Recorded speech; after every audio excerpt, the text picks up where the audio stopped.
Hello friends, my name is RagePanda1 and we are back on our own account for a video for you today regarding the Dravapala clan, and a lot of people have been giving mixed reviews about those, but I think we're going to straighten some things out here today. You may notice that I have a slightly wider resolution on my screen. I thought that maybe you guys would enjoy that, and unfortunately it does cause a little bit of visual issues every now and then, mostly in the champion details pages. All of our old champions are fine, they look totally normal, but occasionally some of the newer ones have just a little bit of a missing background, and if that drives you nuts, I can switch it back, but I think that overall it's better to have this larger screen. So some of the things that we thought were going to be great are not great. Number one, Cunning is just not stacking the way it's supposed to. I've seen screenshots of some of the customer service reports saying that they are aware of the issue. It's unfortunate. The energy gain team is not totally working, and partially that's because of a thing that I didn't know. Did you know sometimes I just don't know stuff. Sometimes there's obvious stuff that I should have known and I don't. And the thing that I learned today is that in the arena you just start with energy, and I never considered that before. I'm usually just looking at my team and seeing what my team is trying to do. So usually I'm looking at characters instead of energy bars, and maybe that was a mistake on my part, and that also makes the energy control teams just not very good in arena. So for our male Dravapala, I currently have on the Speedy Boy build, and there are good and bad things about that. The good thing is that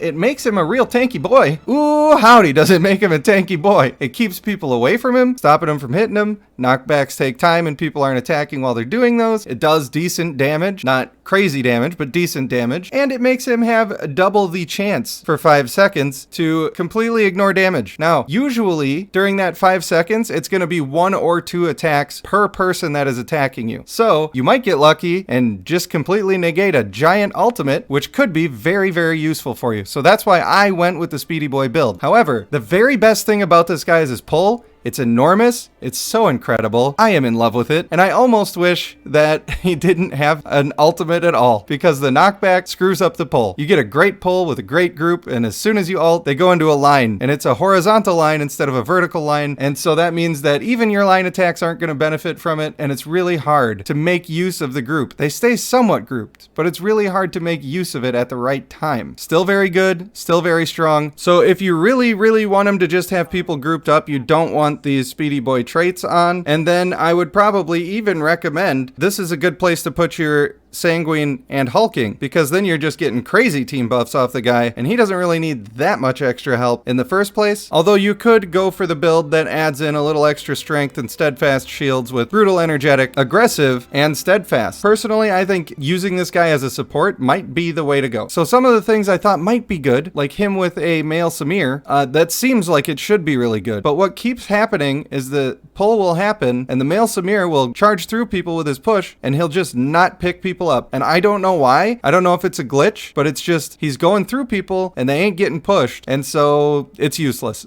All it does is separate the group that you just formed up. Not good. And then with old Chicken Legs McGee over here, we've got a nice pull that I thought it will pull the guy who is in the back but on the opposite side of the male Dravapala, and that would be the case, but most of the time the male Dravapala pulls both backliners. It is a crazy pull. Hopefully we'll get to see some of that. It depends on how they walk up to meet each other at the beginning of the fight. So if that happens and you have a male Tidestorm, he ends up pulling a guy that you already pulled, and then it just gets separated from the group. The real annoying thing with the pull is that you pull 4 out of 5 people together most of the time. And the 5th person, honestly, you kind of just need a push. You actually need a push to keep them together. So we'll fight Kibble here, who is somewhat close to our power. When you're placing your male Dravapala, you want to place him next to somebody who has decent strength, because his reflection is supposed to be based on their strength. So hopefully that is actually how that works. Still not sure. When he pulls a bunch of people like this, he's got all 4 people, especially when they're attacking him, which they should be because of the taunt, but it looked like it missed the Daevala there. He actually ends up doing considerable damage. It's pretty impressive. Now, he's not going to change the game by completely nuking everybody based on the damage they're trying to do to him, but I think that's okay. I think he's really good. So you can see he was number 2 damage there, with the female Daevala coming in first, and keep in mind, I'm making a huge group for the female Daevala to get that work Done. Now, unfortunately, my male Ignis just ain't doing anything. I don't understand. It's like he just always targets the wrong guy and he never will target the group. And I've tried different positions and everything and it's just not working. Just not working. I think it's okay when things just aren't working like that, but that does mean we need to go back to the drawing board and try to figure some stuff out. One of the stuffs I think we could figure out is using the female Simir. I think that might be a decent addition. So another option we have here is the female Dravapala, who I have actually been very much enjoying, although unfortunately, like I said, the energy control team just is not going that well. And it's unfortunate that no matter how I set people up, they always go away from the group. Luckily for our female Dravapala, she doesn't really need to be next to the entire enemy group, so that's not so bad. Getting a decent fight here. Of course, it comes down to the enemy Daevala. Come on. Ugh. You know we love that. All right. So when we look in here, both of these people did decent damage. Now, our male Aeson did not do decent damage, probably because he got murdered. That happens. But I think the thing that we're seeing here is that these champions are not wildly overpowered or anything. They're fairly balanced, and I think that's great. A lot of people are saying, no, skip them, they suck. And I don't buy that. I don't think that is the truth of it. But I do think that they're not that easy to use. I think there are groups that you can put them into where it's just not going to go all that well. But if you don't see the value in that pull on the male, at least, I don't know what to tell you. I have heard that the female can be quite squishy, but that's fine. Just use her as a damage character. She does plenty of damage, and energy control is still good, even if Cunning is not stacking and people start with energy in the arena. How many ultimates do we see people go through? Quite a few usually, at least I do. Now maybe if you're not building any defense, then there's no value in that and you end up dying and it's really bad, but it is what it is. I wish that we could see how much energy was stolen. That would be a cool stat to be able to see. Her number here looks very small, I will give you that, but the only people who are crushing her number are female Daevalas. This one is level 520, 80 levels higher than her, but she beat many of these other characters in damage. She beat a female Ignis that's higher than her. She beat a 520 male Tidestorm. Like, the damage is there, but we're gonna see what happens when we put her in the front and him in the back. Spoiler alert, I don't think it's gonna be as good, because I mean, I guess he supports her by doing the taunt, and so that makes it kind of good, but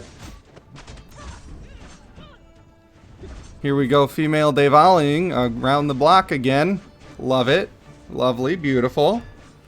Solid. Male Aeson bringing it back this time. When we started without everybody attacking our male Dravapala, he did considerably less damage. And if you're seeing him do no damage, it's probably because of that. You want him to be taking hits. He's really good at taking hits, and he does extra damage for taking hits. But because he wasn't doing any damage, everybody else did more. So, yay! So at the end of the day, the big takeaway here is that if you're deciding whether you want to summon on Naga or you only have enough stones to get this or Daevala, the moral of the story is if you're waiting for a video like this to decide whether you should get this or the female Daevala when it is eventually coming around in the next couple of weeks, look, the fact of the matter is that female Daevala is broken. Mine is just an orange one that's only level 480, and she crushes pretty much everybody she runs into. That's just the way it is. If you want to be on that train and you're jealous of people who are on that train, you should wait. But I don't think that these Naga are bad. If you're only comparing them to the other option that you're waiting for, which is female Daevala,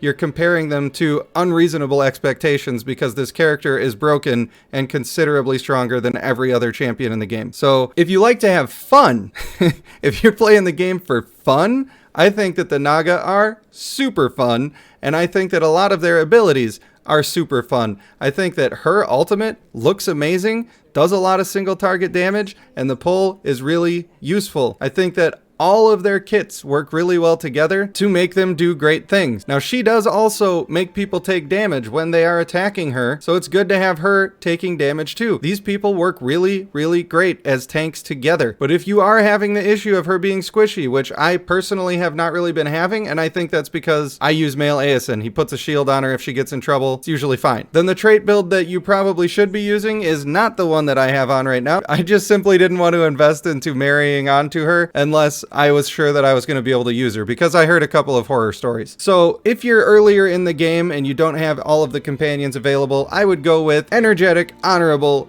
fierce, and brutal. I think that's going to keep you alive very well, and it's going to let you do quite a bit of damage. Now, there are some benefits to going with the Speedy Boy build here, because you just keep yanking people around the map, and the scaling is quite high on this. It's also really great that it inflicts a silence. So there's a lot of great stuff about this ult, but do not build the Speedy Boy build because you think you're going to stack strength by getting kills with it. That is just a gamble. That is not a reliable strategy, and if that's why you're doing Speedy Boy build, I would suggest that you try a different build. Just putting Fierce on, you're already better. You already got one of those stacks just by putting Fierce on, and it's almost closer to 2 stacks just by putting Fierce on, and you'll be lucky to get 2 stacks onto this ultimate skill throughout the course of a battle. I do also want to make a correction on myself. On the Neo Geo video, I was talking about how 22 Ambitious wasn't that great to put on, and you're going to get more out of other traits. Generally, I still believe that that is true.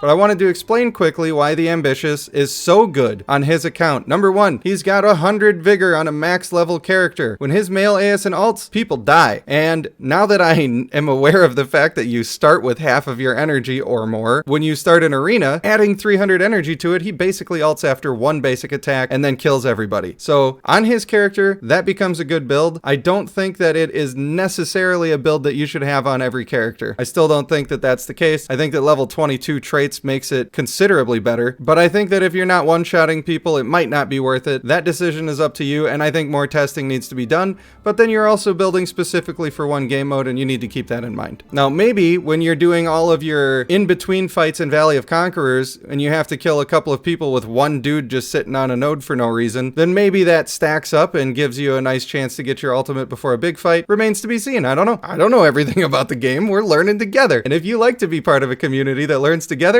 then hit the subscribe button, like the video, and go check out the Discord, which has a link in the description. There's one very last thing that I want to cover before we close out this video, which is just a general overview. Okay, the actual guides are coming out on these when I get the website in order, and I have a format for my individual character guides. I don't want to make the guide twice in a row within a month. That just seems silly. The last thing I want to talk about is I've seen people say that her serpent is not going to different characters and not working the way that it should be. Now, if you have no experience on this, then this question is not for you. But if you are very certain that you've seen something shady going on, or you're very certain that you have seen it working properly, I want you to tell me in the comments below or in my Discord. I'm trying to learn everything I can learn about the game, and occasionally I can pass things on to the developers so that they can fix them a little bit faster. For now, I want to thank you for all the love and support, and you know, I love you too, baby. And I want to thank you for watching the video. I have been RagePanda1, and I will see you in the next one.